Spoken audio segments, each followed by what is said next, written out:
이제 서양에서 이제 아파트를 굉장히 좋지 않고 가난한 사람들이 사는 그런 장소로 인식하는 건 유명하잖아.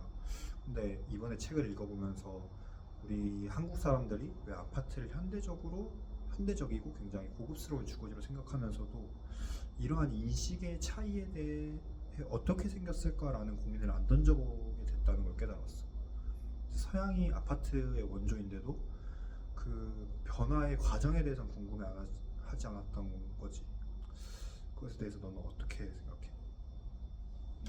근데 뭐 우리 사회에서는 뭐 아파트가 이제 국토가 좁고 이 서울 같은 경우는 육밀도가 너무 높다 보니까 그런 문제를 해결하기 위해서 아파트라는 주거 장치를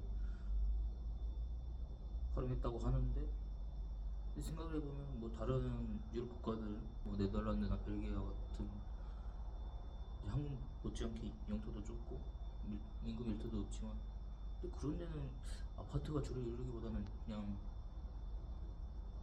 저층 고밀도 주택이나 뭐 다양한 형태의 집합 주택이 있는데 결국에는 이제 한국에서 아파트라는 주거 장치가 성행하게 된 이유는 뭐 인구 밀대의 문제도 있겠지만 정치적 그런 다른 요소들이 작용했다고 생각해요. 그 밀도 얘기가 책에서도 나왔잖아. 같은 면적 대비 한국에서는 이제 법적인 조건 때문에 아파트가 층수가 높아진 만큼 여분의 녹지나 뭐 도로들이 생겨야 하니까 실질적인 밀도가 되게 낮았다고 말하잖아.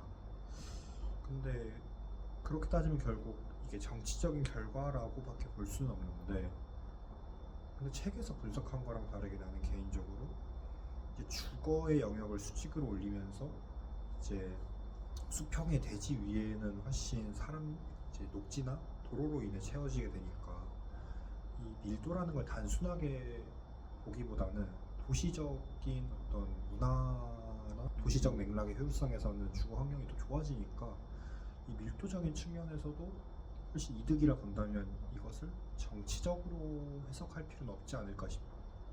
음,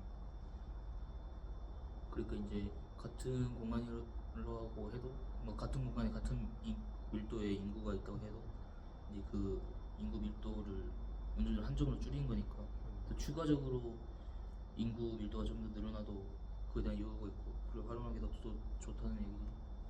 그래서 아파트가 활용되었다. 맞아. 그래서 그게 결국에 이러한 효율성을 높이면서 어쨌든 이런 효율을 높이면서 노동이나 생산의 효율을 높이려는 의도가 아니었을까 싶어.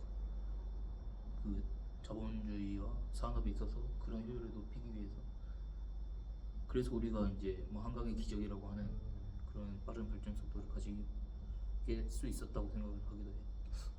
결과적으로 아파트 자체가 효율성을 가진 것도 맞지만은 이제 우리가 근대화가 되면서 노동이나 어떤 생산의 촉진을 위해서 도시를 변형시키려는 어떤 정치적 결과물이기도 하다라고 나는 보는 거야. 그런 것 같아. 그렇다면 지금으로서 따지자면 아파트가 계속 지어지는 것도 그거의 연장선이라고 볼 수 있을까?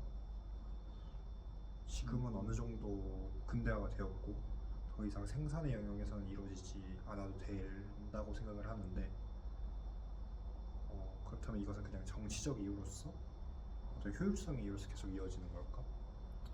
아무래도 이제 아파트 자체가 부동산 그 상품으로 활용되다 보니까 이제 그거의 가치를 계속 이제 높이기 위해서 뭐 30년만 지나도 다 허물고 다시 재건축을 하고 이게 결국에 아파트라는 주거 방식이 상품의 한 종류로서 있기 때문에 자본주의에서는 그게 잘 먹히기도 하고 그래서 자본주의 사회에서 굳이 그걸 안 지을 이유가 없다라고 보는 것 같아요. 결국 자본주의로 돌아가는 거구나.